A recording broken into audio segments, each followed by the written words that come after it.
Hi everyone, my name's Louise. I'm the operations manager. This is my first webinar because I've been on maternity leave the last year.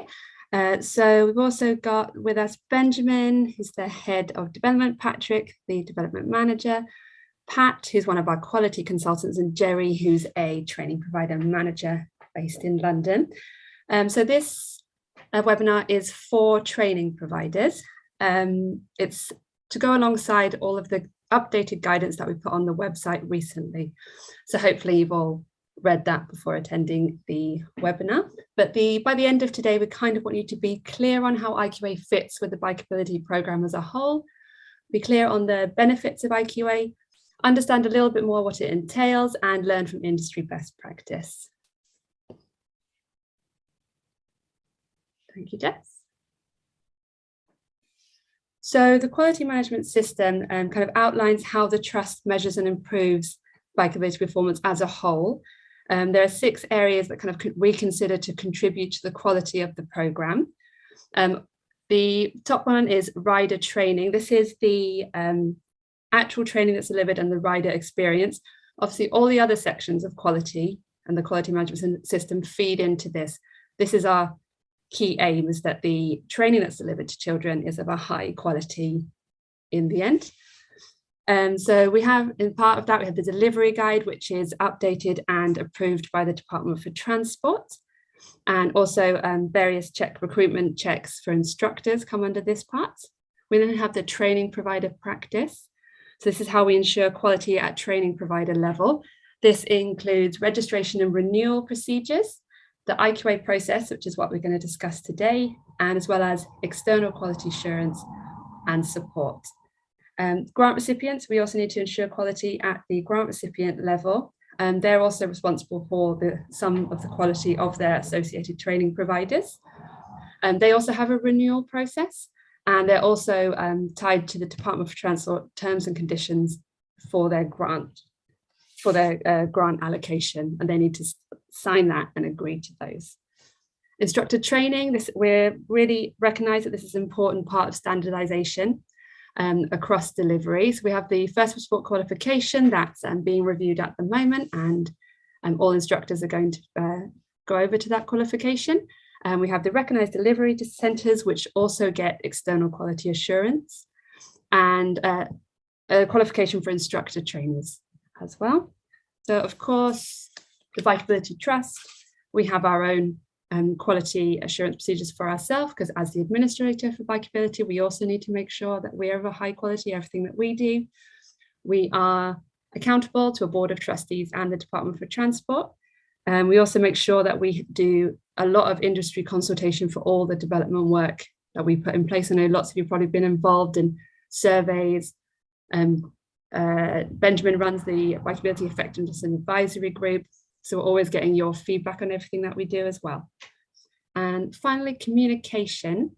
It's really key to us that we make sure that you guys all receive up-to-date and good quality information from us with the newsletters. We also do kind of special mail outs for important bits of information going out to all the industry, grant recipients, training providers and instructors. Thank you, Jess. So as we're focused on IQA today, so IQA has been a part of Bikeability for a long time. In 2012, there was a framework written by the previous administrators to help training providers in putting IQA in place. The Department for Transport require both IQA and external quality assurance, EQA, as part of the grant terms and conditions. So internal quality assurance is really important to us. But a review in 2015 found that IQA was patchy within training providers. And then when we took over in 2018, we also saw that possibly more guidance was needed. We felt that the framework that was written originally wasn't particularly clear. EQA has been a large part of kind of seeing what's going on in the bikeability world in terms of IQA. And Pat, who's one of our quality consultants, is going to talk a little bit more about what she's seen from training providers over the years of working with us in external quality assurance. So over to you, Pat. Thanks, Louise. Well, I've been an EQA ever since external quality assurance was introduced into Bikeability. And I think Louise just said 2012, so that's quite frightening. It's that long. But so what have I found?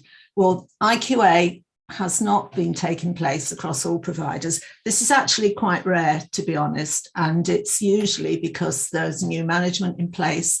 They've no idea what IQA is. They've no idea what to do. Sometimes an IQA lead has not been appointed, and this is absolutely essential because if nobody's appointed, there's nobody taking responsibility for what we expect to be done. If an IQA lead has been appointed, they've not always been given time to do the job. It's not something an instructor can just embed into their normal instructing role. There is a misunderstanding of what the role actually is. A lot of providers think it's only observation of instructors. Now, observation of instructors is absolutely key to the IQA role, but as you'll see through the presentation, there's a lot more things to do as well. Now, IQA has been taking place across most providers, but the results of it have not been effective. If we go back to the observations have been taking place, but the results of those observations haven't been used to support and improve the instructor by things like mentoring and CPD. The whole IQA process is there to drive improvement. So if we go back to the observations, they've got to be used to improve that instructor. And most providers are doing things like reviewing reviews from schools, they're reviewing their incident report forms, they're reviewing any complaints, but they're not using the results of that review to then produce an action plan to drive improvement in that training provider. We have seen action plans, but again, those action plans tend to be something that's produced once a year. It's not revisited, it's not live, it's not dynamic, actions are not added, and actions are not signed off. Now, the guidance that's been produced hopefully will solve all those things.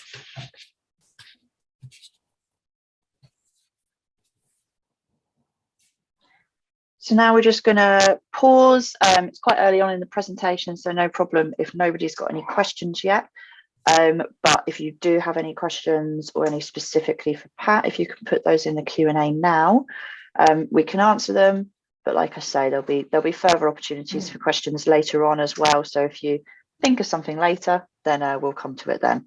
But I'll just give a few minutes in case anybody does want to ask a question now.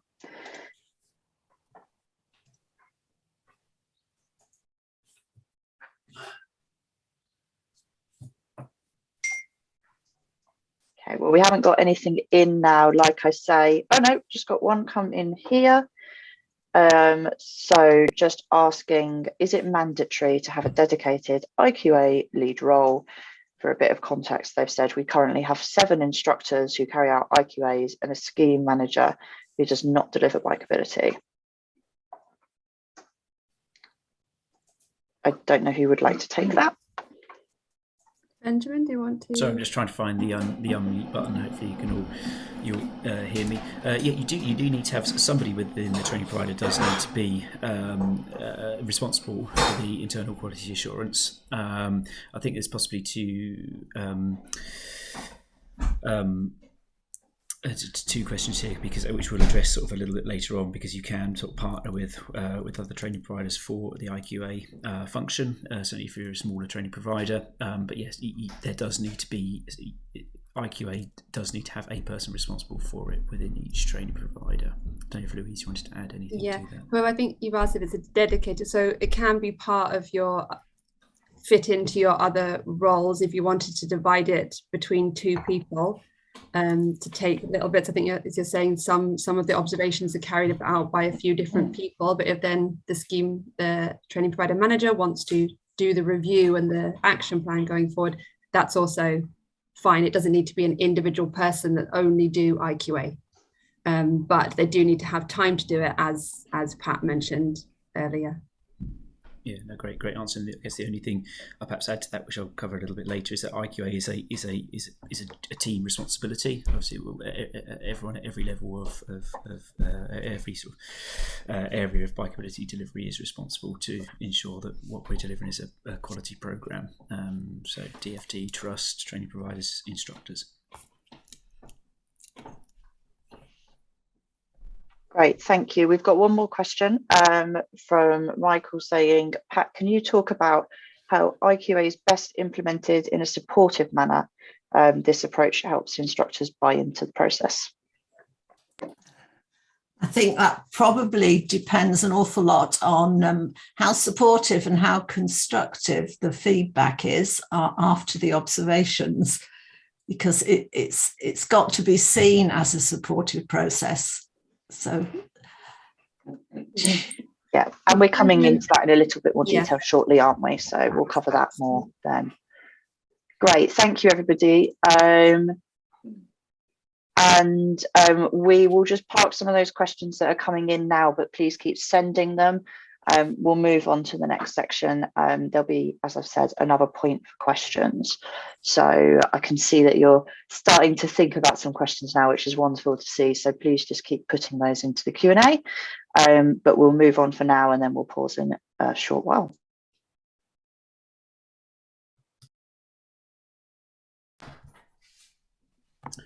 Okay, so benefits, and thank you for the comment, Roger. Can everybody hear me okay? Is the volume okay coming through? Is other panelists, are you able to confirm if you can hear me okay? You could speak a little bit louder, maybe, Benjamin. Okay, I'll do my best, but possibly for my sections, which are the next couple of sections, I'm just going to try and remove headphones. Well, give me a minute, because my partner is actually making a cup of tea as we speak. I tend to work at the kitchen table. I apologise, it's not particularly professional at the moment, but if you want to hear me, if we can just give me a minute, maybe. Patrick, do you want to take this section? Sure, yeah, fine, that's no problem. Okay, so in terms of looking at the overall benefits of IQA, it's obviously, I mean, we look at it in the sense of it's a good thing for the whole industry, but really, again, going back to what was said earlier on, we look at it in the sense of it's starting at the rider, so looking at how the rider is benefiting from improved system overall, and because it should ensure the quality of the operation of the training delivery. Areas improvement are picked up, and if instructors are not delivering according to the Bikeability delivery guide, then good practice obviously can be shared as a result of good IQA. It's also good for instructors, and obviously this is where the main focus is, as Pat Mee has just said, which is that the observation of instructors is probably the core part of good IQA. So instructors should get good support and guided well, and pertinent areas for strength and obviously areas of improvement as well. It's also good for the training provider, because it's about being a team, isn't it? It's about knowing how your team are performing, and whether, again, you know, the instructors are delivering the quality level of bikeability that we all want to see. And finally, it's good for the overall industry, which is pretty much what I said at the beginning of this slide, which is we need to know, for funding reasons, the trusts need to know, the Department for Transport need to know that the industry is in good health. So in summary, what IQA is aiming to achieve is a good ethos across the industry, that we can all improve in what we're doing, and we're looking to get accurate feedback all the time that's helpful, and then that ethos is embedded across industry. How we can improve together is a short summary of that. Ben, is the cup of tea finished? Do you want to take it? Has. Apologies for that. The joys of still working at home. Can you hear me okay now? Yes, loud and clear. Okay, great. Yeah, and nothing to add to that. Thank you. And obviously, you have the sort of the little list on the screen as well. But moving on to sort of what IQA is, and hopefully this is not news to anybody. And as I think Molly put in the chat a little bit earlier, there's a link to the Trust website where there's a sort of page on each one of these. So on IQA, on the IQA Lead, on observation, mentoring, CPD, recruitment and induction, and the checks and procedures. But I will give a very brief overview of the first 5, and then hand over to Louise for the final one. So. Again, as per the question earlier, there does need to be an individual who takes, I guess, overall responsibility for ensuring that internal quality assurance happens. We've called them the internal quality assurance lead, and we have created a job description, for want of a better word, of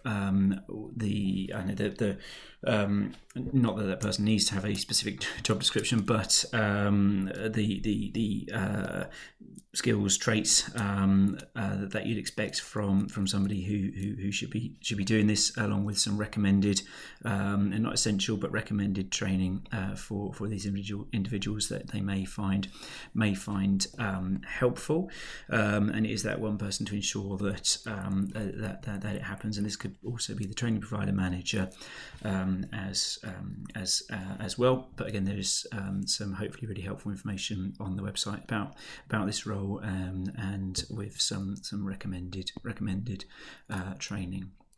We've touched upon observation. Now, I recommend that every training provider knows knowing the health, if you will, of the team, and so to do so,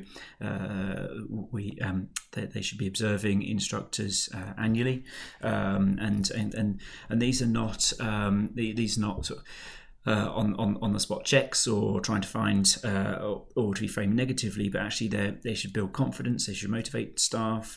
It's how can we all improve together through sort of positive and helpful experience. I know nobody likes being observed, but again, it's that I guess the slightly cheesy phrase of sort of feedback being a gift, or I guess accurate feedback being a gift, being helpful, so that we can understand areas of improvement and work on those. And that's what the observations are designed to do. And then we have a template on the website that you can use, which covers everything that we think will be helpful during instructor observation. Mentoring and support, and I guess for this, again, directing you towards the website and a couple of mentoring resources, a couple of webinars from last year, which I think would be very helpful, explaining the role of a mentor, which is essentially a relationship where the mentee is responsible for their own learning, but supported by a peer in that relationship, and it allows the instructor to take control of their own development. Again, working on that continuous journey of continuous improvement, and again, a shared responsibility across the team, and something that you may wish also to collaborate with other training providers or delivery centres for. Within the quality assurance framework as well, your induction recruitment is important. Again, a bit like a broken record, the webpage contains a lot more information on this, on what we think are helpful guidance for when you induct an instructor who is new to you, whether that's somebody who is brand new, just fresh out of their instructor training, or whether they are an industry veteran and new to you. They both need to be supported through sort of interview process, observations, and mentoring as they work with you. And finally, instructor CPD. Now, CPD is also I guess a bit of a team effort. What what CPD an instructor would find helpful should be informed by, again, their mentoring and observation, because every instructor is different with different areas of strength and areas of improvement. Training providers, obviously understanding the health of their instructor team, have a role in suggest signposting to CPD or delivering CPD that is appropriate to their instructors. Instructors have responsibility to again to seek it out for themselves and undergo CPD that they think they'll find helpful to improve their practice. And at the Trust, we are also trying to strengthen the CPD that we our CPD what's the right word, signposting, and along with sort of creating certain modules specific for industry that we think will be helpful, and that will be forthcoming at some point, hopefully this year. So again, it's a team effort to ensure that everybody is delivering, is continually improving, and being supported to improve as appropriate. Again, Pat, welcome any input that you may want to throw in if I've missed anything, but then over to Louise for checks and procedures. Yeah, so thank you, Benjamin. The checks and procedures side of IQA is often kind of the most confusing for training providers. I find I get a lot of questions about what they should be doing in terms of that and in terms of their action plan. So this is essentially, as Pat mentioned at the beginning, it's a part that's often missing from training providers. You've done all this other really good IQA work that Benjamin has just gone through. Lots of training providers already doing all of these things, but then it's not pulled into driving improvement in the end. So essentially the checks and procedures are a review of all of the various things that you've been doing and documents that you have. So that might include any feedback you've received, any incidents that have happened, any complaints, and learning from those, your observation notes, team meeting notes, reviewing all of this, and then going forward and using that to create an action plan to improve. So Jess, if you could go on to the next slide.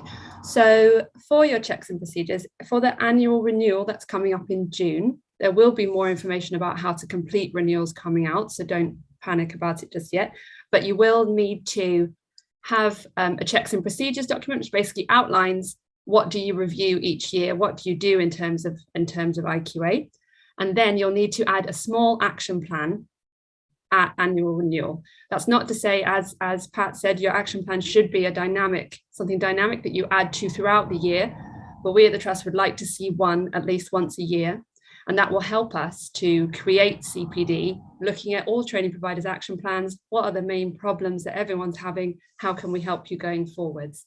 So this is an example of an action plan that you might have if you've not been able to observe all your instructors due to coronavirus, for example. We know loads of training providers have had that problem. We've had a lack of training, so you've not been able to get in and observe everyone. Your action plan might look something like this. You'd have your goal at the beginning, and then the various actions that go alongside that goal in order to complete it. Your delivery strategy of who, how, the cost, if you need someone else to get involved, if you need the trust, if you need an RDC, and then a time scale. You might also want to add in there a completed date, so you can keep a track of when you've completed everything. In order to help people with their IQA, with their kind of review and their checks and their action plan, we've created a self-assessment and action plan template, which is on the website. Molly may be adding a link later. It's on the website, so this plan can be used as part of your renewal. It's basically a list of all of the things to do with IQA, and you'll tick through and say, yes, we do that, no, we don't do that, or yes, that's of good quality, no, that's not. Anything that needs improvement or you don't have in place would then go into the action plan going forwards, and you can use that as your checks and procedures document as well in renewal. So it's a really simple way to check that you're doing everything with IQA and you're not missing anything out as well. That's all my part there. Yeah, so I'm going to pass to Jerry, who's the training provider manager at Cycling Instructor Limited, who's going to explain a bit more about how he has implemented IQA in his training provider. Hi, I'm Jerry from Cycling Instructor down in London. I'm just going to talk a little bit about our IQA process. So all of our policies have recently been updated in line with the Bikeability's requests. I mean, this is something I'd recommend doing sooner rather than later, as the deadline is coming up. All instructors were sent a link to all these policies and they're available to view upon request. We review our policies every 3 months as set out in our action plan. We see if any legislation or government guidance has changed. We see if the Bikeability have offered any guidance, and we adapt our policies according to this new advice. We also act on our management meeting outcomes and adapt our action plan and policies on any experiences that may have arisen based on feedback, risk assessments, or any challenges we might have faced. A good example of this is the ongoing pandemic and how our health and safety policies needed to be adapted for the ever-changing guidelines. So for our instructors, we have a working spreadsheet which holds all their relevant information. This includes their DBS number and expiry date, first aid number and expiry date, instructor number, date their annual IQA took place, and dates they completed their CPDs, which we recommend a minimum of 2 per year. The spreadsheet makes it really easy for us to organise and plan IQAs and for us to ensure that we're on top of instructor requirements. So with regards to the observation, instructors are contacted in advance and informed that we are coming. We also make the school aware. We always come on day 3 or 4 so that we can see how the riders have developed under the instructor's tuition. We watch each instructor for 1 session and then have a 45-minute one-to-one feedback session. Now, based on what we observe, assuming that no major problems have been identified, we suggest 2 CPD sessions, which we offer free of charge to all of our instructors. Instructors are sent a written report within 7 days, and they do have the opportunity to contest it. But we try to make it as friendly, positive, and supportive as possible so instructors don't feel the process is negative. Instructors must never feel like they're being adversely scrutinised. If any major problems are identified, we'll temporarily pull the instructor from the lead role and suggest improvements. A revisit will happen in a month's time to ensure that they have taken recommendations on board. In this time, they'll be paired with senior instructors who will mentor and help them make these changes. Regular dialogue will take place between ourselves and the instructor and the senior instructor that's mentoring. Both will be supported, and the instructor being IQA'd will never be made to feel that they're in trouble, and it's only a positive for them. Based on their observations, we ask instructors to complete a self-assessment plan. We have time markers where we check that instructors are keeping to their plan, and we offer additional support if they're struggling to keep to it. Again, based on what we observe from the instructor self-assessment, this can also affect our provider action plan. If we see consistencies in the instructor self-assessment, we take note and make it a more company-wide, as part of our more company-wide action plan, and tackle it as an organisation. An example of this is the ongoing concern around the RPL and the changing qualifications. So we created a CPD session where instructors are fully informed of what they need to do in the next few years. We've found this has put our instructors' mind at ease, because a happy instructor means a happy provider. We have an informal peer review where instructors are asked to positively support their colleagues. We ask instructors to communicate to each other and with the company managers in a constructive and pragmatic way. Again, feedback from this peer review may well be worked into our action plan if we deem necessary. So what have we learned from our IQA process? So it's helped us to grow in confidence that we're actually delivering to the highest quality of cycle training as possible. We noted, however, we weren't happy with the wheel time to talking ratio when we first started the process. We worked this into our action plan and have implemented a CPD for instructors, and consequently have noted a difference in this area. Thank you. Thank you, Jerry. It's very helpful to hear from a training provider and how IQA has helped them to improve as well. There's a few questions that we often get asked that we put in the presentation, and then we're going to look at your questions that you're putting in through the Q&A afterwards. So we often get asked if there's approved training for the IQA lead role. Benjamin, I don't know if you want to take this one. Sure. There is suggested training within the IQA job description that we think would be helpful. But just a bit of a caveat on that. I know some people have asked about whether the instructor trainer, the level 3 award, is suitable for this, and I suggest probably not, or definitely not, because obviously that award is designed to do a very specific thing and requires a significant amount of delivery time, like two level 2 courses, and there are perhaps other courses that are better suited, which again are listed within the job quote unquote job description. Yeah, so in that description, there's, if you think you need training, then there's some guidance there for you, but it's not essential to the role. We want to make it as easy, as accessible as possible. Anyone can start doing the training, doing IQA for their training provider without that qualification. So you don't need to worry about getting training for that. And we're here to support you if you're not sure how to start doing IQA. We've got a team of consultants who are experts in quality assurance, who can come and help you. They can arrange virtual meetings to help you set up your IQA processes. Great. Number 2, how do I know what to include in my policies and procedures? People are also asking me this. We have got on the website a section now that's called required documents. This shows everything you need in your policies and procedures, what are requirements, and there's also some model policies for you that you can just use to adapt to your training provider to make it as easy as possible if you haven't got some of those things in place. I know a lot of you already do, because you've been training providers for many years. And the last question that we often get asked is, what if I'm a small training provider? What does kind of IQA mean for me?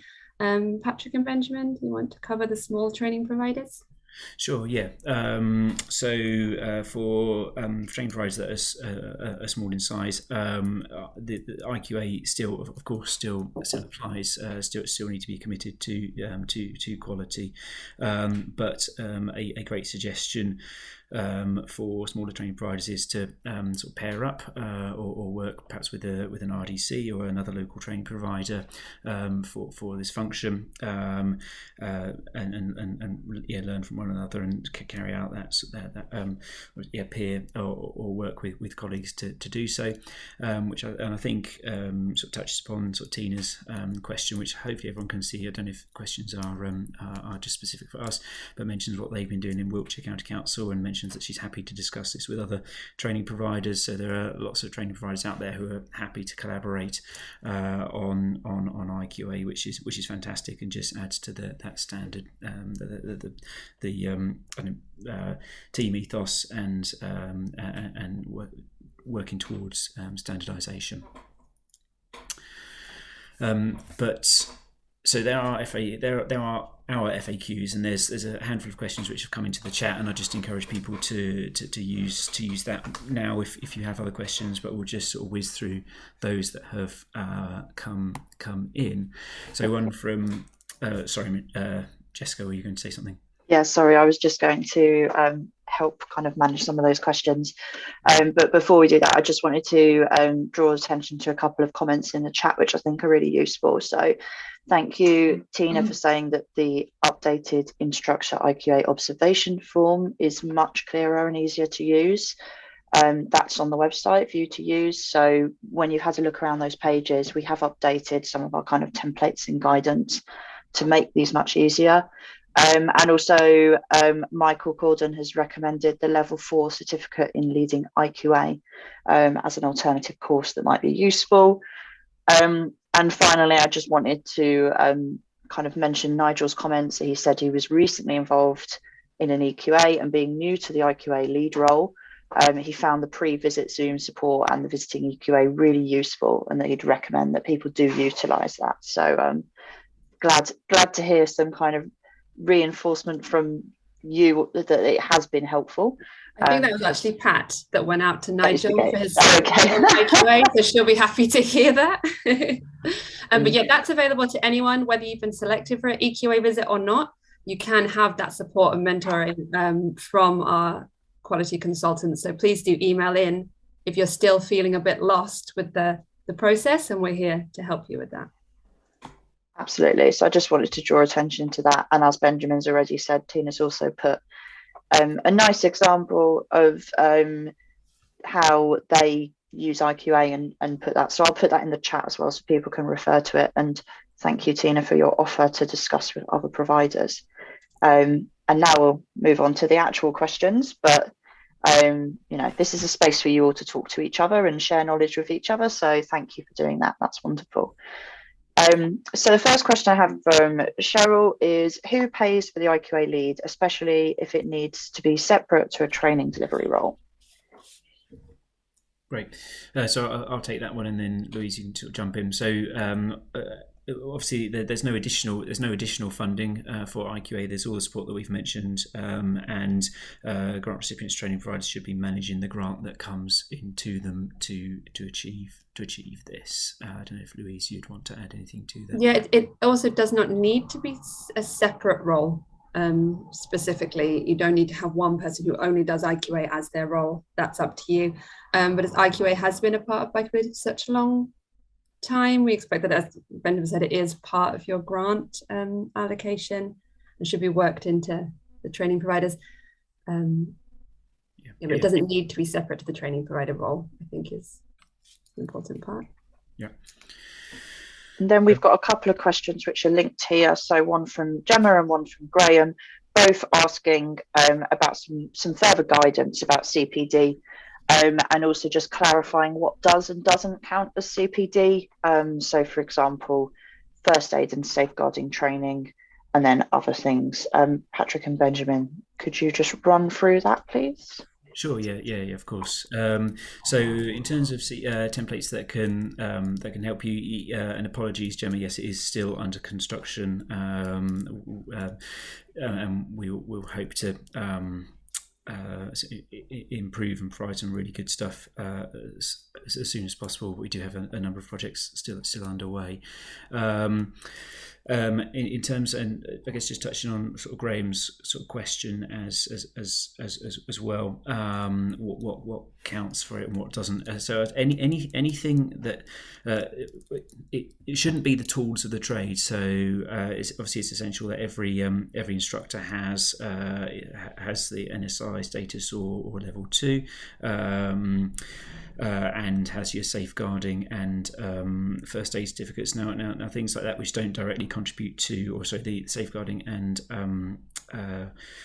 first aid which don't directly contribute to kind of the quality of training delivered aren't counted as CPD. But anything that that will improve will has a bearing upon what training is delivered can count as CPD. So I know the RPL course itself can count as CPD, and anything on teaching methods, teaching strategies, feedback, anything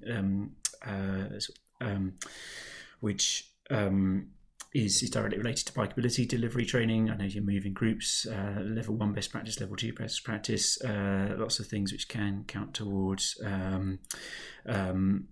CPD, and we do need to do our best to get more fuller guidance about CPD on the website as soon as possible, and we commit to that certainly before the end of the year. But we do have the level 2 review and delivery guide review to do first, unfortunately.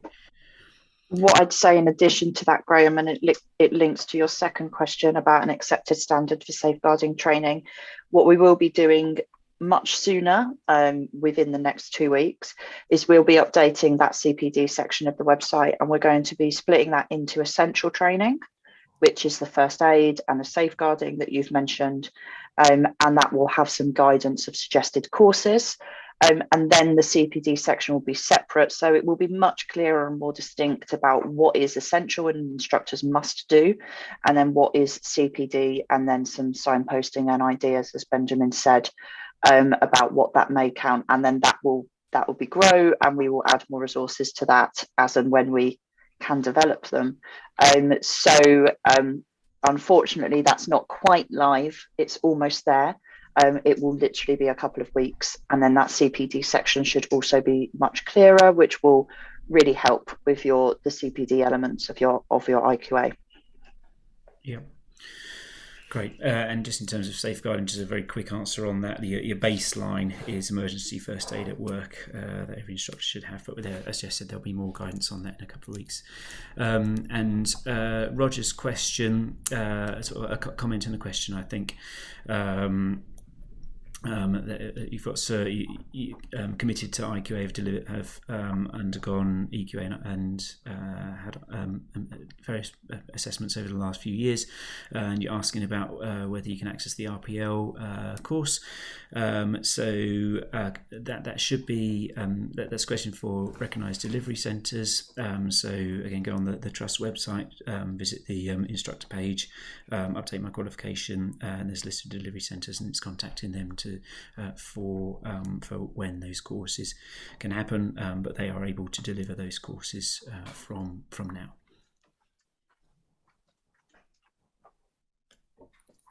Great, thank you, Benjamin. And we've got a follow-up question from Cheryl about IQA and the funding element. Are you able to answer that as well, please?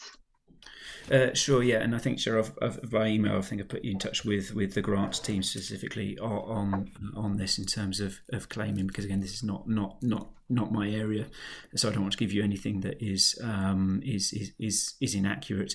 But I don't think so. I'll let them come back to you specifically on that via email, if that's okay. That's fine. And yeah, just a quick note, Aubrey, who's mentioned that he's got some terrible connection. I blame the storm. This will be available as a recording, as I said at the start. So if you are struggling with power and things, don't worry, we will share this round afterwards, along with all of the content which is already on the website for you to be able to review.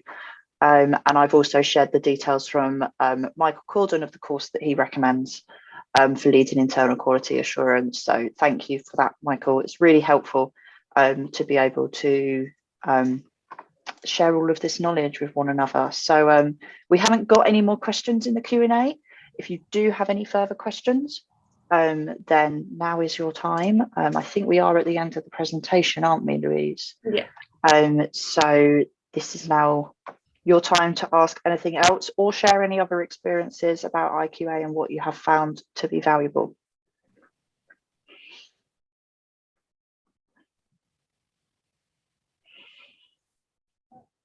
Have you got anything further that you would like to add, Louise or Patrick? Yeah, I was just going to say, it might be worth pointing out in the chat that Adrian has pointed out that GoVelo's RPL is up and running. That was mainly for Roger, but anybody else who's interested. Yeah, that's the instructor training and the revised RPL route. So if people want to get going on that, they can. No, nothing else to add from me. Like I said, we have lots of support for everyone available, so they can get in touch if they have more questions. Oh, someone's put in a question in the chat. Do the webinars count as CPD, Benjamin? Yeah, so the ones from last 20 or the autumn webinar series that was run last year, they can count towards CPD, definitely. Anything that's sort of direct bearing on the instructor's delivery can be counted as CPD. And of course the conference as well, which hopefully we'll be meeting quite a few of you in person next week, which will be another really great opportunity to share some learning and knowledge across the industry.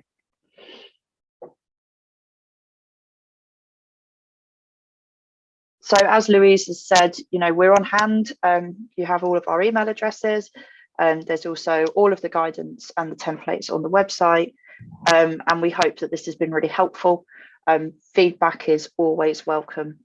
So anything that you think could be improved, please let us know.